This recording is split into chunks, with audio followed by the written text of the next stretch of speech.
3, 2, 1. Welcome to Bellwether. Thank you for joining again today.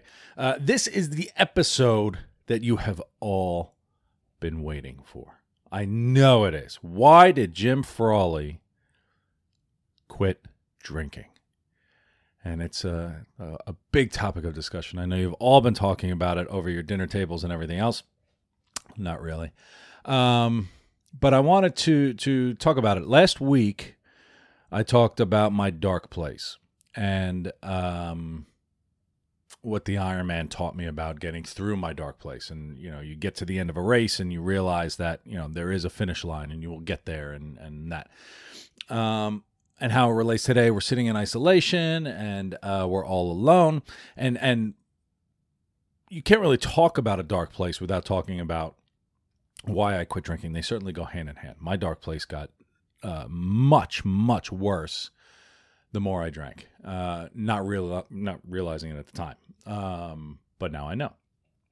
When I take a look at news reports, booze consumption is through the roof. We're stuck at home. We're drinking a lot.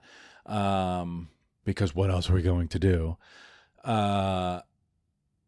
Many people have reached out to me asking me about why I quit, and what I did to quit and how I quit. It's not that, not all of these people necessarily want to just give up booze. They're not saying that they have a drinking problem. It's just they're drinking more than they want to. And, they want to replace it with something else. They don't know what it is yet, but they want to just not, you sit around, you're bored in your house all freaking day. Sometimes all you want is a cocktail, and that will just take you to another place. That's it. That's why I drank a lot. And so an overarching comment on this, and the reason I talk about my dark place, the reason I talk about why I quit drinking, is what I like.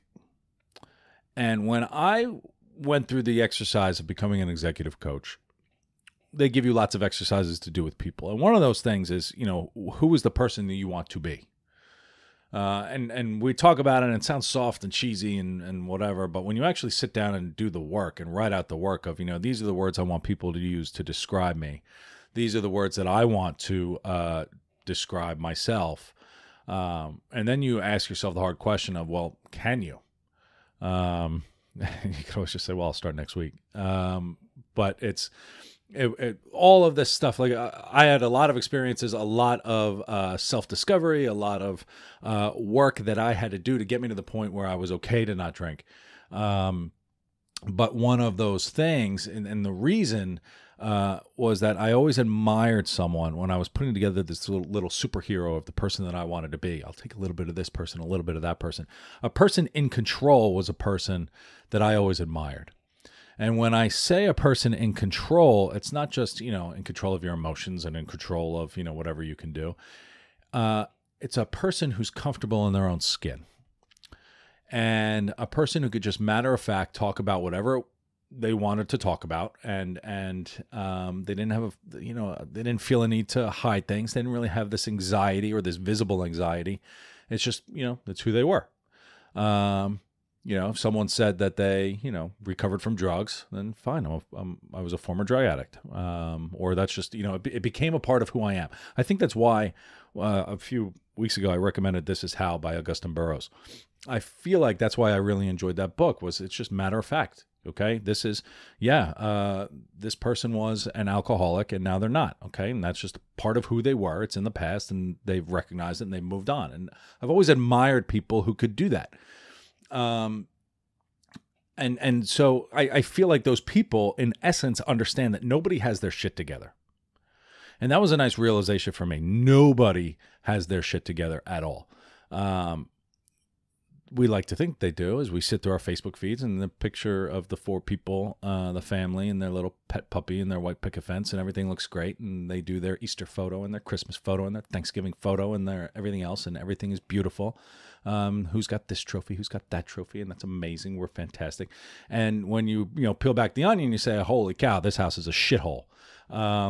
So it's we live in this filtered information time. Everybody filters everything, and it does damage to our psyche a little bit. And there's research on that you could go do. I'm not going to get into it today, but recognizing and understanding that no matter what comes through your social media feed or what you see from other people at a networking event or anything, nobody has their shit together. Okay, everyone's got problems. And so that's just something to remember, and that's a nice reminder for me.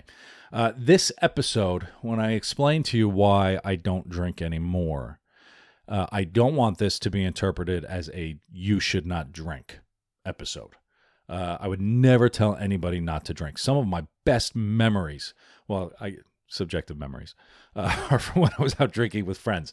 So I remember it being fun. I don't remember probably the damage we did, but it was certainly fun. Everybody handles drinking differently. Everybody is a different type of drinker. So if you want to drink, go ahead and drink. That's your deal, not mine.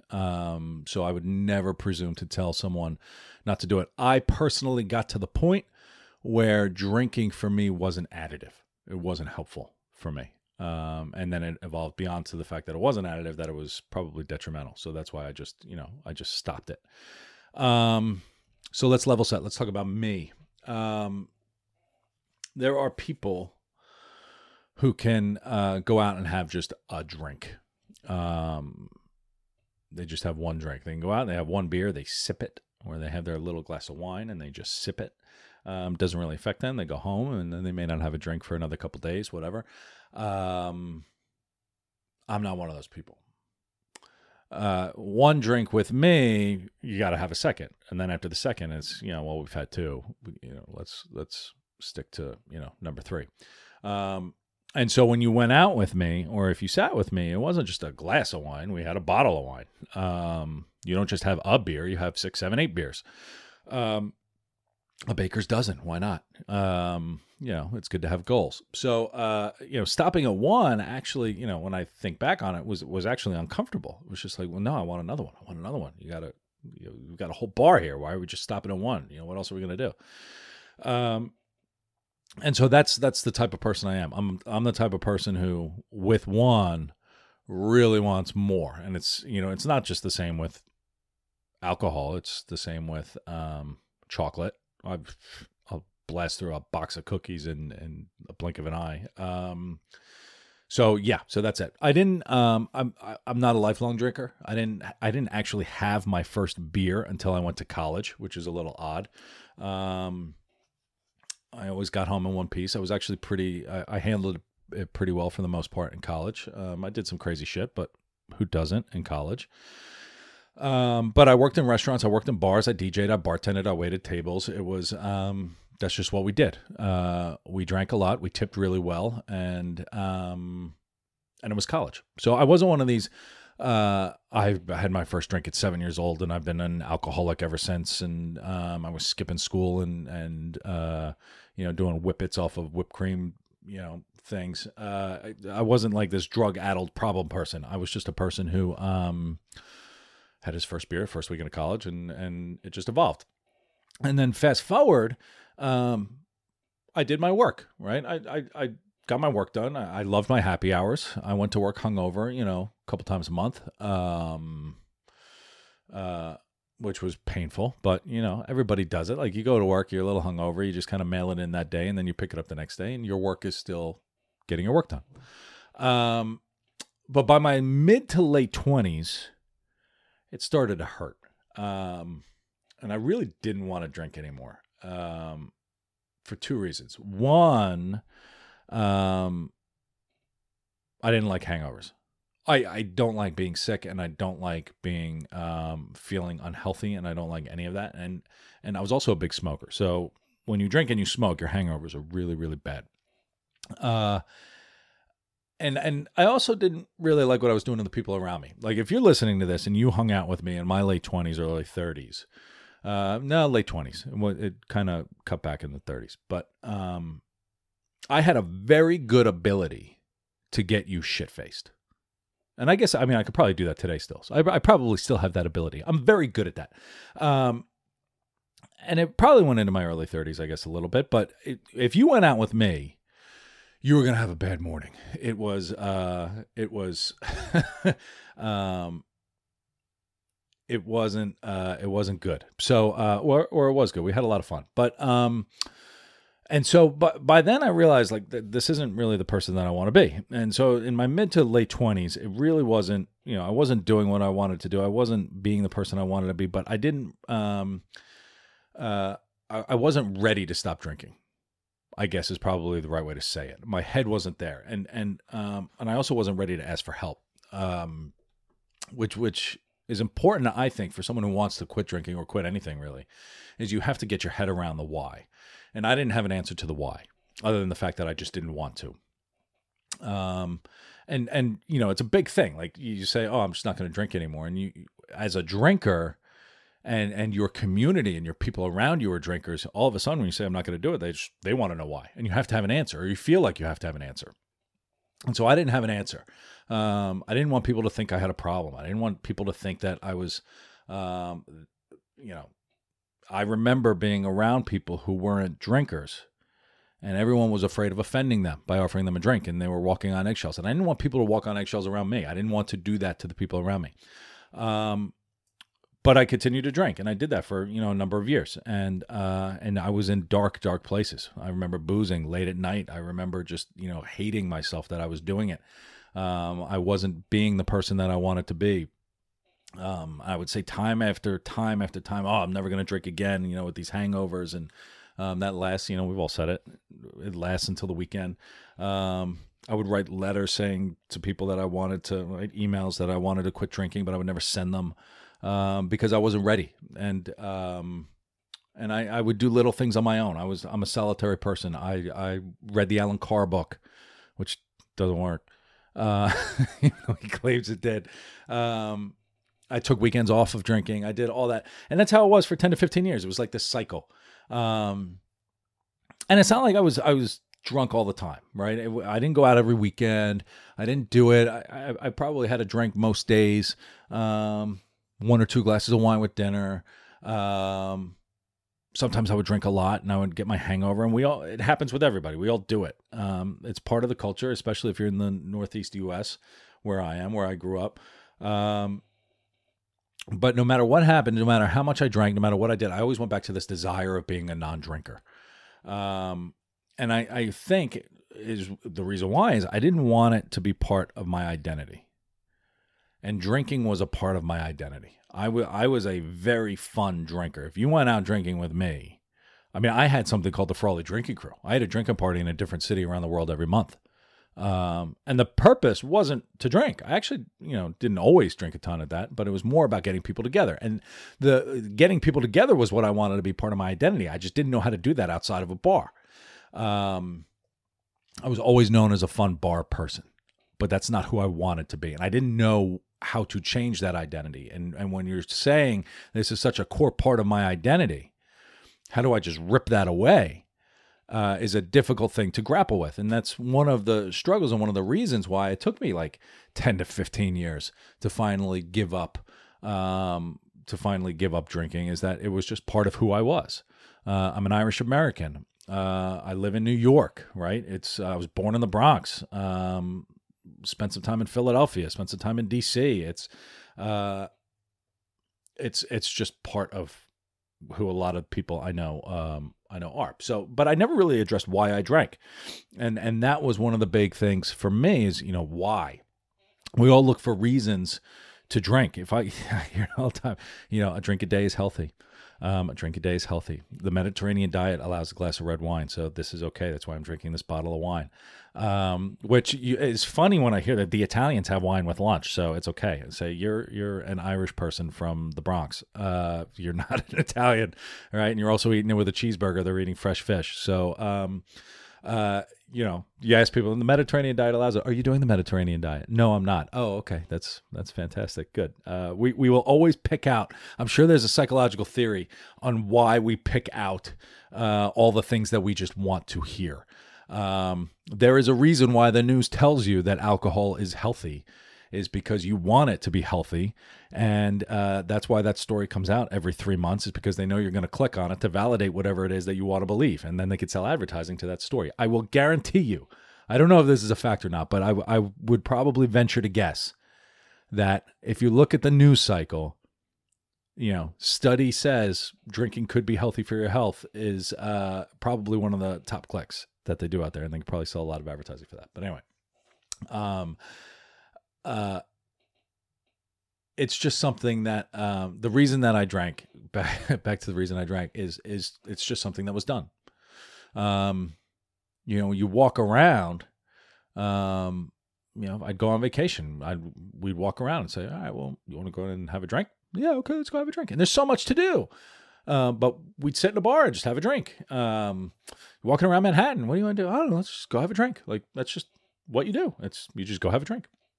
And I'm very comfortable in a bar. And so that's really why I drank. It's just, the thing to do. It's where you go. It's that.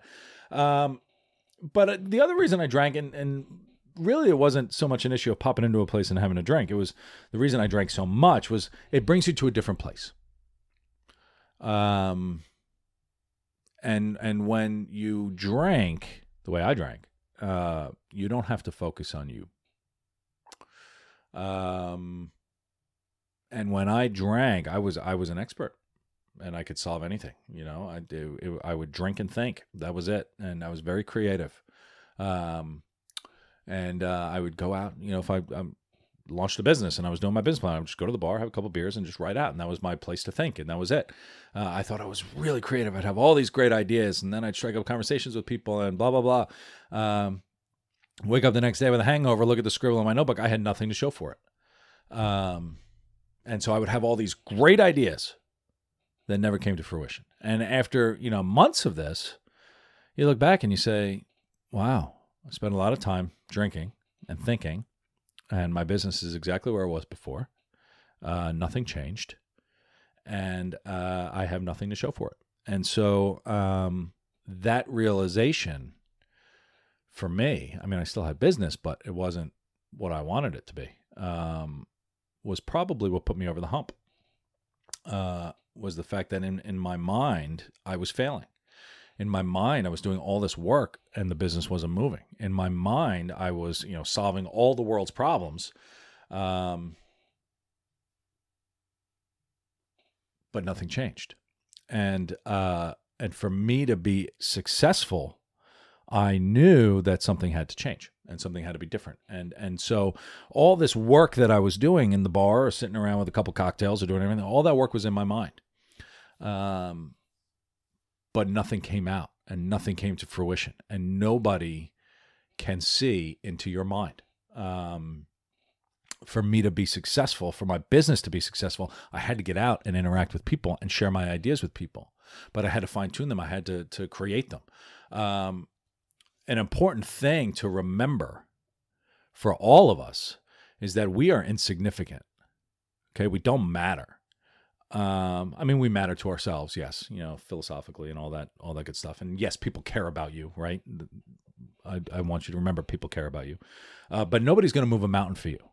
And what I mean by when I say that we are insignificant is nobody's really thinking about you all of the time the way you're thinking about you. And so if you want a new job, if you want to launch a new business, if you want to bring in new business, if you want whatever it is that you want, you have to, like Catherine Norris said on the podcast, you have to articulate this vision to other people. They have to understand it. And just because you think that you're the greatest, pencil pusher out there, you're the greatest teacher out there, you're the greatest accountant out there, you're the greatest public speaker, writer, whatever out there, nobody knows it because they can't see it. And so what's in your mind, for you to communicate this vision, other people have to see it. And you can't do that just sitting around, at a pub. Now, there are people who are just great interactive people and they've got great personalities and they could do all this. But for me and my business and my vision and what I wanted to create, I had to get out and I had to communicate in a way that other people could understand it. And so by going out, just putting that tiny ball in motion is a step ahead of just thinking it through in your head, over a couple cocktails and ending it there, right? Nothing changes after a couple of drinks. And to do that little bit of interaction with people, to articulate that vision, to get that ball in motion, you have to put your best person forward. And that's not going to be after, a six-pack. It's not going to be after drinking a bottle of wine, even though you like to think it is. It's not. For people to help you, get to whatever it is you want to do, you have to make it easy for them to help you. And me being a boozer wasn't making it easy for other people to help me. And so that was a difficult pill to swallow. So I wanted people to help me in the best way possible, and that's part of the reason why I did it. But so that's one of the reasons, the big realizations for me that got me to stop. I mean, there were other things as well. I mean, it was a combination of things. I remember when I told my wife I wanted to quit drinking, the words that kept coming out of my mouth were that I was a failure. I had business. But what I meant by that was I just wasn't doing what I wanted to do. And right after quitting drinking is when I started Bellwether. That's what I wanted to do. But I never really, we have this idea that a couple drinks will just take away our anxiety. We have this belief that it just like calms our nerves a little bit so we can get something done. In actuality, the opposite happens. It actually drives anxiety. My conversations with people are much better. When I go to a networking event, through the roof, right? I couldn't really have good conversations with, when I was a drinker, because I don't know. There was this weird anxiety thing in the back of my mind. The business I had and the path it was going on wasn't the business that I wanted to build. But so that was that, right? I felt like I was failing because I wasn't doing what I thought I was capable of. I thought I wasn't doing what I wanted to do. We also had at the time a 16-month-old. And if you have kids, that dealing with a flippin' infant is not fun through two bloodshot eyes. My daughter wakes up, even now, I talk to my wife now, we joke about it. If I was drinking right now in Coronaville in isolation with a flippin' 3-year-old, it would be a very different time. So I felt the value of not drinking almost instantly. Waking up in the middle of the night, taking care of a kid, and not having it bother you, not, feeling miserable, splitting headache or anything like that is, you feel like a father, which is just an incredible feeling. It was just, I enjoyed it. I felt like a dad. It didn't bother me to get up and getting up in the middle of the night. I didn't have to just say, oh, Gabby, wife, go deal with that, right? I could be the husband that my wife married. I could be the husband that I was supposed to be. It was, my wife, the reason I married my wife is because, and I tell people that she was just, she makes me a better person. She is my partner. When I told her I didn't want to drink, she has this ability to just understand and be matter of fact and say, yes, I can, I'm here to help. And she jumped right in, and it was amazing. And it reminded me why I married her. But I have to hold up my end of the bargain. If she's going to sit there and make me the better person that I want to be, I have to be the better person that I want to be, right? That's part of the deal. And I have to do my best to help her be the best person that she could be. I mean, that's what it is. My wife takes none of my shit at all. She is good like that. When we first started dating, I'd go out and, I'd have a couple cigarettes if I went out drinking. That ended real quick. So she keeps me in line. Like, she just doesn't, but she, at the same time, she's very supportive and everything else. So she is, I would not have stopped drinking if I wasn't married to Gabby. I would guarantee that. So that's, good choice, Jim. I was able to do that. So I quit. October of 2018. I had a business that wasn't doing what I wanted it to do. I had a young buck. Well, I guess a young doe. I guess she's a little kid. And Isabel. And then I wanted to be a better husband. So 1, 2, 3, line them up. And then I used the Ironman as an excuse. I used the Ironman as an excuse because I felt like it was going to keep me in line. And I knew, so it was maybe 2 days after I quit drinking, I said, I'm just going to sign up for the Ironman. I had done half Ironmans before. I've done a triathlon before. But I knew that I had a year to train for the Ironman. And if I had that ahead of me, if I ever kind of felt like jumping off that wagon, I knew that if I was going to finish the Ironman, I couldn't drink. And so every spring and fall, it did help, by the way. Like every spring and fall, I crave drinking. I just want to sit outside of a bar. And what I really want is just have a nice cold beer or a glass of wine. I crave a cigarette, and it's just nice to be outside, and you just do all that, and it brings me, it's just, you have no worries. Like your worries just float away. Which is great for the moment, but then you wake up the next day with the same worries and now a hangover to deal with them. And so having the Ironman ahead of me was important. It was helpful. And I had a realization maybe a month later, which really helped me. And this is kind of, the reasons why I was able to kind of stay on track. I was driving one night in Yonkers. I had to go pick something up. And I came up to a light, and there was a bar in the corner, and it was a beautiful, like, hazy night, like dusk. It was gorgeous outside. It was like 60 degrees, and you want to sit outside. They had the tables outside, and I'm like, that would be amazing. And it was a long light, and I'm looking at it. I'm like, I really want to go into that bar.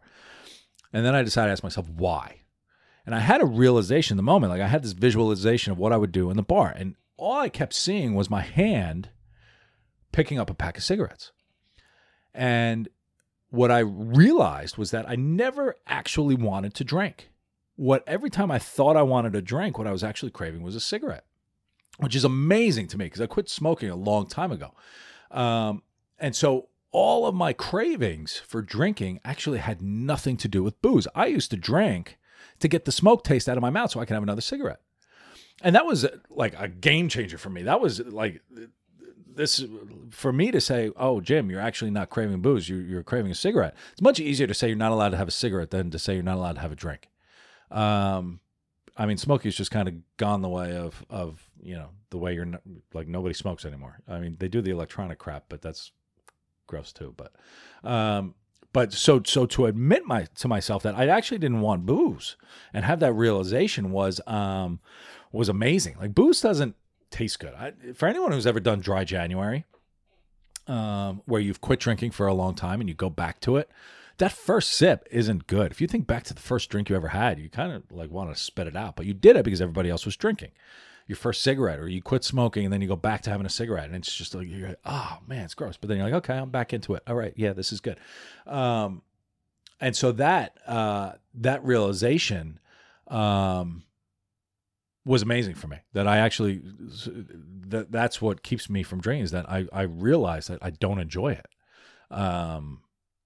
And so I found that benefit, and so that's it. It's one of the best decisions I ever made. I mean, I know I ramble a little bit, but those are the stories, and I try to get into my psyche a little bit to share. It is one of the best decisions I ever made. Part of the reason I didn't want to drink was I was afraid of what other people might think. One of the shocking other realizations is that nobody cares. Nobody has ever said anything to me about not drinking, ever. One guy made a joke at a concert. I was at a concert in D.C. with my buddy Patrick, and he made a joke because I was drinking a soda. Oh, it must suck to be the driver. That's it. And I laughed. We laughed. We're like, okay, whatever, buddy. That's it. Like, it's just you bring your own challenges to that. If you want to quit drinking, you have to accept the fact that that's just who you want to be, and that's it. Another shocking realization is a lot of people don't drink. When you spend all of your time in a bar, you think that everybody drinks. It's just kind of the environment. I actually know more people who don't drink than do, which that dawned on me, I was like, holy cow, what the hell?